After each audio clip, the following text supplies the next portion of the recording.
Nina wasalimia nyote katika jina la Yesu. I greet you all in the name of Jesus. Na wote ambao wanaotutazama kutoka mbali na karibu. And all who are watching us from within and without. Tunawasalimia katika jina la Yesu. We greet you in the name of Jesus. Na tunawapenda sana. And we love you so much. Kwa sababu mmekuwa pamoja nasi. Because you've been with us. Kuna wale wananipigia kutoka nchi mbalimbali. There are those calling us from kuna wale outside ambao the country. Tunaomba nao. There are those we are praying together. Nataka kusema Mungu anaweza. And I want to tell you that God is able. Na Mungu atakujibu mahitaji yako. And God will answer your questions katika jina la Yesu Kristo. In the name of Jesus Christ. Nataka kuongea kitu kabla sijaingia kwa neno la Mungu. I want to say something before we begin up the preaching. Wiki ambayo imeisha nimezungumza kwa sababu ya kucheleweshwa. Last week we've been talking about delay.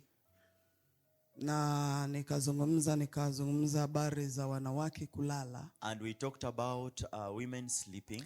Na nikasema mimba sio ugonjwa. And I said that pregnancy is not a disease. Na nimeona kelele ni nyingi. And I've seen so many people reacting on it. Na watu wakasema huyu mama. And many are saying this woman. Wengine wanasema mama ana akili kweli. And some are saying this woman is not wise. Huyu mama ni kana kwamba this woman is like akwage nasikia uchungu. She doesn't feel any pain. Lakini nataka kukuambia hichi. But I want to tell you this. Mungu alipomuumba mwanamume na mwanamke. When God created a woman and a man. Wakati mwanadamu alipofanya dhambi. When man sinned. Alimwambia mwanamke. He told the woman. Kuzaa kwako kutakuwa kwa uchungu. That your giving birth shall be full of pain. Hakuna mwanamke chini ya jua. There is no woman under the sun. Anazaa akicheka. That is there giving birth and lakini kila mwanamke anayezaa. But every woman who gives birth. Upiga kelele. She must make noise. Lakini kwa nini nasema tusikae kwenye vitanda? But why am I saying that you should not sit mara nyingi ukisikiliza maumivu. Many times when you feel pain and unapoyasikiliza. When you continue listening. Inakuletea shida katika maisha yako. It brings trouble in your life. Ukiangalia kizazi cha leo. When you look at the generation of today. Wengi wanapasuliwa kwa kuzaa. So many people are going through cesarean. Acha nikwambie neno la Mungu. The word of God, let me tell you. Ni kama dawa chungu. It's like a bitter herb. Unajua tunapenda sana kuambiwa maneno mazuri kama sukari. We like being told words that are sweet. Lakini sukari ni sumu kubwa kwa mwanadamu. But sugar is a poison to the body of a human. Afadhali usikie uchungu saa hizi.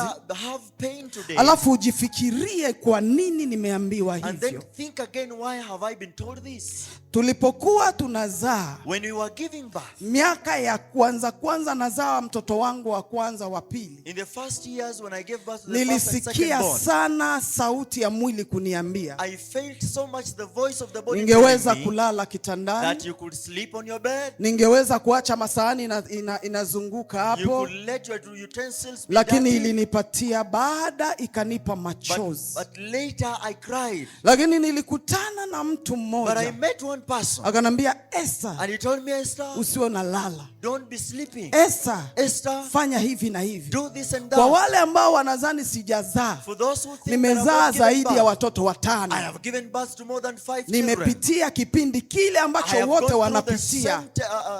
Nimezaa wanawake. Nimezaa wanaume. Na bado nakwambia usilale kitandani. Kwa sababu ukiangalia wamama wetu pale mashambani. Anaamka usubuhi. Anaenda shambani. Na yuko na mimba. Ukiangalia watu wengine. Anaamka anaenda ofisini. Na yuko mjamzito. Lakini wakati wa kujifungua. Anajifungua haraka sana. Watu wote ambao hawalali sana kwa vitanda. Ambao wako na mimba. Wanajifunguaga haraka.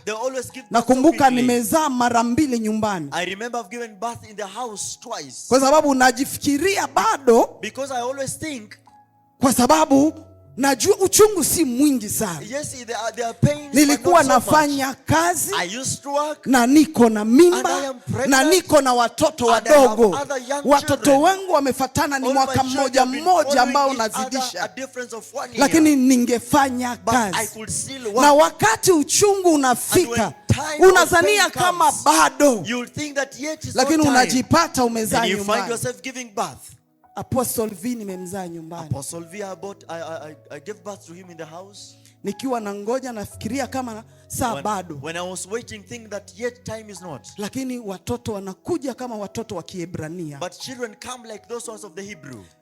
Denise, yule ambaye yuko Canada saizi, the one who is now in Canada, nilimzalia nyumbani. I gave birth to her while in the house.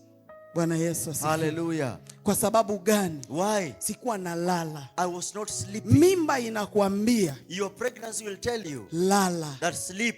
Mimba inakuambia hauwezi, lakini usipoisikiliza utaweza kila kitu. You will be able to do everything.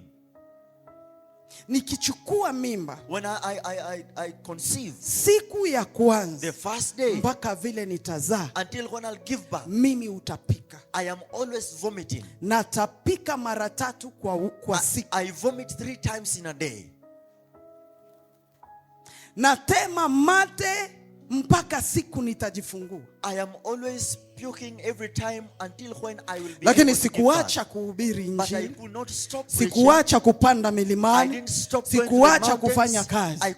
Na wakati wa kujifungua, Mungu anapunguza maumivu. God always reduces the pain.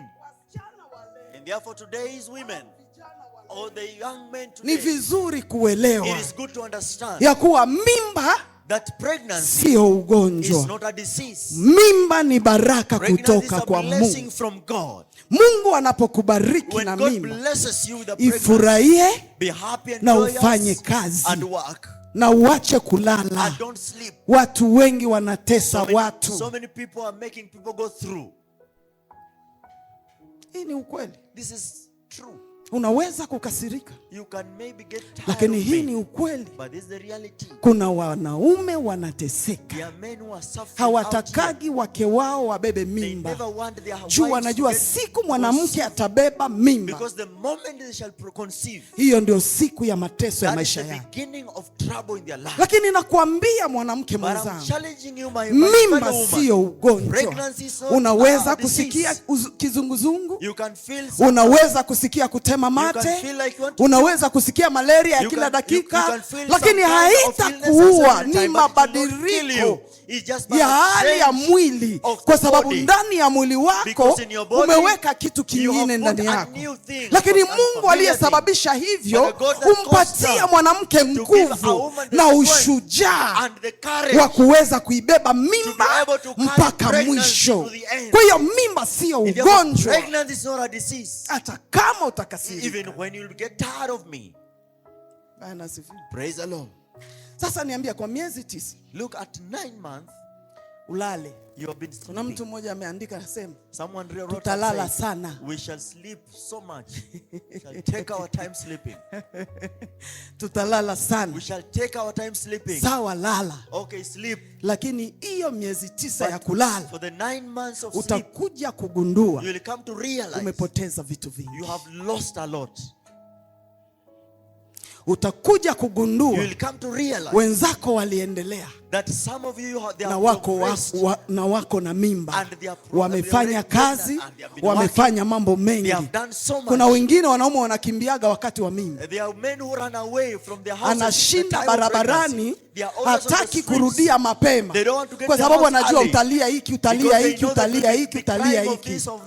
Kuwa shujaa. Be courageous. Kuwa shujaa. Be courageous. Usio wakati wa mimba yako unasababisha watu kukimbia. Kila mtu anachoka na wewe. Miezi 9 inakuwa ya mateso. Kwa hiyo napokuambia amka, toka kitandani, naelewa vizuri, najua uchungu, najua ugonjwa, najua kila kitu, lakini tuliposimama hatukukatwa tumbo. Tuliposimama Mungu alitusaidia, tunaweza kulea. Ndio maana nikasema mtoto mmoja anakushinda na mimba, unashindwa kuja kwa ibada, unashindwa kumtafuta Mungu. Lakini tumekuwa na watoto wadogo wadogo,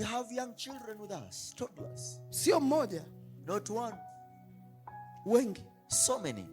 Lakini tulifanya kazi. But we have worked. Na hatukukufa. And we did not die. Kwa hiyo nakutia moyo. And therefore encourage kama mwanamke, as a woman, kama msichana wangu, as my daughter, unapopata mimba, that when you get pregnant, usisikie sauti ya mimba inavyokuambia. Don't listen to the voice that you hear from your pregnancy.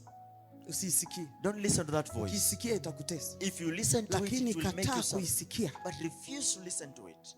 Utakuwa shujaa. You will become a courageous woman. Na utakuwa sawa. And you will be okay. Hakuna mtu atakukimbia. No one will run away from you. Bwana Yesu asifiwe. Praise the Lord Jesus. Amen. Amen.